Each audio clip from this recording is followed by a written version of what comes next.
Hello everyone and welcome to our channel of Learning Mathematics. This video is in continuation to the series of videos for class 10 chapter 4 exercise 4.4. Actually in this video we would be dealing with question number 3, 4 and 5 of exercise 4.4. And these three questions are word problems, life related situations हैं. तो इन questions में problem क्या आती है generally बच्चों के सामने कि क्वाड्रेटिक इक्वेशन पहले तो फ्रेम करनी है और फिर जो है ये बताना है कि क्या ये सिचुएशंस पॉसिबल हैं या नहीं है. तो इन क्वेश्चंस में जो सबसे मुश्किल पार्ट है वो है फ्रेमिंग द इक्वेशन. तो आपको ध्यान से जो सिचुएशन है उसको रीड करना है और उसको इक्वेशन की फॉर्म में लेके आना है. So let us see question number 3. I have already written the statement on board. It is possible to design a rectangular mango grove whose length is twice its breadth. जो length है वो breadth की 2 गुना होनी चाहिए. rectangular shape की एक mango grove है, mango garden है वो है, और इसका जो area है that is 800 मीटर स्क्वायर. ये पूछ रहे हैं कि क्या एक ऐसा रेक्टेंगल बनाना पॉसिबल है जिसका एरिया स्पेसिफाइड है कि it should be 800 metre square और जिसकी जो लेंथ है वो ब्रेड्थ के 2 गुने के इक्वल होनी चाहिए. और अगर पॉसिबल है, if so find its length and breadth. ठीक है, तो अगर ऐसा पॉसिबल है तो आपको फाइनली बताना है कि ऐसे रेक्टेंगल की लेंथ एंड ब्रेड्थ क्या होंगी. तो स्टूडेंट कई बार पूछते हैं कि ऐसे क्वेश्चंस में हमें किस चीज को वेरिएबल के इक्वल सपोज करना चाहिए. तो इन जनरल इन क्वेश्चंस में आपको क्या देखना है कि ऐसी कौन सी चीज है. या तो लास्ट लाइन में आपको पता चल जाएगा, जैसे यहाँ पर है इसकी length and breadth find out करो. अब सिंपल सी बात है, क्वाड्रेटिक इक्वेशंस में एक ही वेरिएबल होता है, तो या तो हम लेंथ को सपोज कर सकते हैं या फिर ब्रेड्थ को सपोज कर सकते हैं. तो उनमें से हमें किसको जो है वेरिएबल के इक्वल लेना चाहिए. तो यहाँ पर मैं आपको बताना चाहूंगी कि जिसके बारे में आपको स्टेटमेंट में कुछ भी हिंट नहीं दिया हुआ है उसको ही आपको सपोज करना चाहिए वेरिएबल के इक्वल. जैसे यहाँ पर गिवन है कि length is twice its breadth. Length के बारे में थोड़ा सा हिंट गिवन है कि लेंथ ब्रेड्थ के 2 गुना के इक्वल है. ठीक है, ब्रेड्थ के बारे में कुछ नहीं कहा हुआ, तो हमें यहाँ पर ब्रेड्थ को सपोज करना चाहिए. ठीक है, तो सॉल्यूशन हमने लिया. Solution is let breadth of क्या है, ये रेक्टेंगुलर मैंगो ग्रोव है. Breadth of rectangular mango grove ये हमने सपोज की, दैट इज x. और x के साथ वैसे हमें यहाँ पर यूनिट भी लगानी चाहिए कि ये मीटर है, सेंटीमीटर है, किलोमीटर है, क्या है ये. तो उसके बारे में हमें यहाँ से हिंट मिल रहा है कि जो एरिया है that is 800 metre square. Area 800 metre square है तो ऑफ कोर्स जो हमारी लेंथ एंड ब्रेड्थ है they will be in metres. तो इसलिए इसकी ब्रेड्थ होगी x metres. Okay, you can also write m only. तो अगर ब्रेड्थ हमारे पास x मीटर है तो लेंथ क्या है, ट्वाइस इट्स ब्रेड्थ. जितनी ब्रेड्थ है उसकी 2 गुना जो है वो लेंथ है. तो इसलिए यहाँ हम लेट नहीं लिखेंगे, यहाँ हम इसलिए क्योंकि लेंथ हम सपोज कर चुके हैं. तो therefore length of rectangular mango Grove would be 2x meters. Okay, and now area of rectangle हमें पता ही है, फॉर्मूला लिखिए पहले. Rectangle is length into breadth. तो यहां से क्या हो जाएगा, लेंथ इंटू ब्रेड्थ यानी कि 2x into x and that is given as 800 क्योंकि ये भी एरिया है और ये एरिया हमें प्रोवाइडेड है. So according to question we are given that area of rectangular mango grove is 800 metre square. यहाँ से हमने दोनों तरफ से यूनिट हटा दी है क्योंकि उसको हम बाद में कंक्लूड कर सकते हैं। सो 2 जो है if x and x multiplied together, so it will be 2x square and is equal to 800, that means is equal to 800। यहाँ से चाहो तो आप 2 को कैंसिल कर सकते हैं, रादर आपको करना चाहिए ताकि आपके जो कोफिशिएंट्स हैं वो थोड़े से स्मॉलर हो जाएं। So 2 is cancelled out from both the sides and you are getting x square as 400। तो ये हमारे पास इक्वेशन आ चुकी है which is of course a quadratic equation. ये क्वाड्रेटिक इक्वेशन आ गई। अब इसको हमें एक क्वेश्चन का आंसर देना है। डायरेक्टली x की वैल्यू निकालने से पहले हमें ये आंसर देना है कि क्या ऐसा पॉसिबल है। तो इस क्वेश्चन का आंसर कैसे होगा कि क्या ये लेंथ और ब्रेड्थ फाइंड आउट करना पॉसिबल है, और पॉसिबिलिटी का मतलब है कि क्या इनका जो आंसर है, सॉल्यूशन है, वो रियल होगा या नहीं होगा।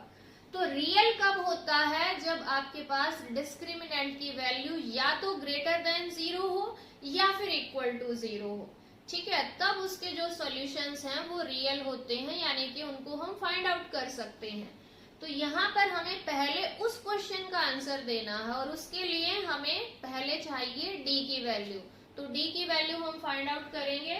इसके लिए हम इस इक्वेशन को लिखेंगे स्टैंडर्ड फॉर्म में, और स्टैंडर्ड फॉर्म क्या होगी इसकी, X square minus 400 equal to 0।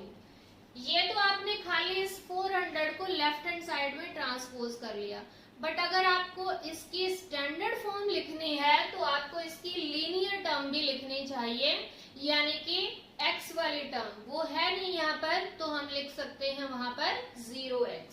So we may write here X square plus 0x minus 400 equal to 0। जब हम इसको कंपेयर करेंगे with the standard equation which is ax square plus bx plus c equal to 0, तो हमें abc की value मिलेगी। ठीक है,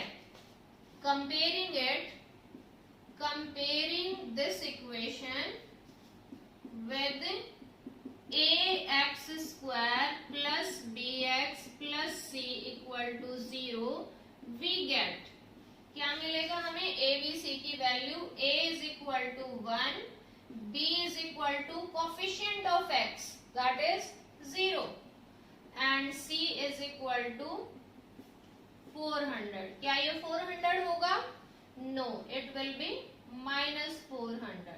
ठीक है, आपको abc के साथ उनके जो साइन है वो भी कंसीडर करने हैं, माइनस है तो it should be written minus।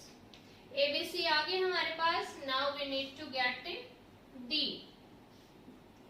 और d की वैल्यू क्या होती है, b square minus 4ac, b square minus 4ac। d की वैल्यू फाइंड आउट करेंगे, b स्क्वायर 0 का square minus 4, a is 1 and c is minus 400। ठीक है, माइनस माइनस प्लस 0 का स्क्वायर 0 ही रहेगा, सो इट विल बी 1600। और 1600 कैसा नंबर है, पॉजिटिव नंबर है, ग्रेटर देन 0 है। सो d हमारे पास आया ग्रेटर देन 0, और d अगर ग्रेटर देन 0 हो तो कैसे रूट्स होते हैं, the roots are real and distinct. ठीक है, therefore roots of equation, quadratic equation are real, और रियल अगर रूट्स हैं तो of course the given situation is possible. वो पॉसिबल है क्योंकि अगर रूट्स रियल हैं तो हम फाइंड आउट कर सकते हैं। ठीक है, real and distinct and the given situation is possible. तो यहां तक हमारे पास इस क्वेश्चन के जो फर्स्ट पार्ट है उसका आंसर आ चुका है। आपसे पूछा था कि क्या ऐसा पॉसिबल है, तो पॉसिबल तो है। अब पूछा कि अगर पॉसिबल है तो फाइंड आउट कीजिए। अब हमें इस x की वैल्यू फाइंड आउट करनी है, उसके लिए हम क्या यूज कर सकते हैं, वी में यूज हियर क्वाड्रेटिक फॉर्मूला, क्योंकि जनरली जब हम d फाइंड आउट कर लेते हैं तो हम प्रेफर करते हैं क्वाड्रेटिक फॉर्मूला यूज करने के लिए। ठीक है, नाउ बाय क्वाड्रेटिक फॉर्मूला,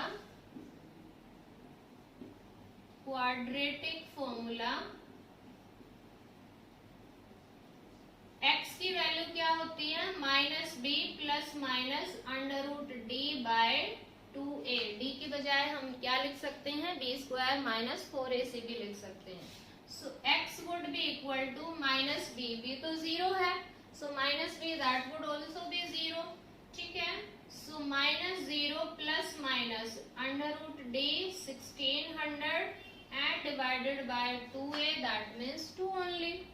ठीक है, सो आपको अब फाइंड आउट करना है 1600 का स्क्वायर रूट। इसके लिए आपको जो है स्क्वायर रूट जो है वो फाइंड आउट करने के वेज आने चाहिए, और इसके लिए आपको क्या कर सकते हैं, you may use here factorization और you may use here long division method, but it's easy for this question. So it would be plus minus 40 divided by 2, यानी x की वैल्यू दो आएंगे, either it is plus 20 or it is minus 20. So 40 by 2 that means 20 and x की एक और value आ गई minus 20. But सोचिए -20 जो है क्या वो पॉसिबल है, नो, क्योंकि x हमने क्या माना है, हमने माना है breadth of rectangle and it can't be negative. कोई भी जो डिस्टेंस है that is never negative, so x की वैल्यू -20 पॉसिबल नहीं है। ये मैं यहाँ लिख रही हूँ इस side, but x is equal to -20 is not possible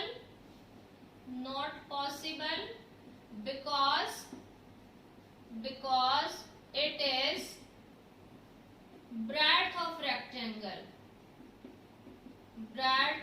rectangle, क्योंकि ये breadth of rectangle है तो ये x की वैल्यू -20 पॉसिबल नहीं है। कई बार बच्चे क्या करते हैं, सिर्फ मन में सोचते हैं कि ये पॉसिबल है, ये नहीं है, उसको पेपर पे नहीं लिखते हैं। यू शुड राइट, आपको लिखना चाहिए कि ये पॉसिबल क्यों नहीं है, उसके लिए आप प्रॉपर रीजन दीजिए। तो आपने रीजन दिया क्योंकि ये ब्रेड्थ है रेक्टेंगल की तो माइनस में नहीं हो सकती, तो इसलिए therefore breadth of rectangle that would be 20 meters, क्योंकि आपने माना था x meters, and length of rectangle that would be 2 into x, 2 into x का मतलब 2 into 20, 2 into 20 that means 40 meter, 2 into 20 that means 40 meters, that would be length of rectangle. So this is question number 3. I hope you understood this. You need to see कि आपको कैसे equation frame करनी है, and then सबसे पहले आप possibility check करोगे कि क्या ये पॉसिबल है या नहीं, और उसमें आपकी हेल्प करेगा डिस्क्रिमिनेंट से आपको पता चलेगा कि रूट्स रियल हैं या फिर नहीं है।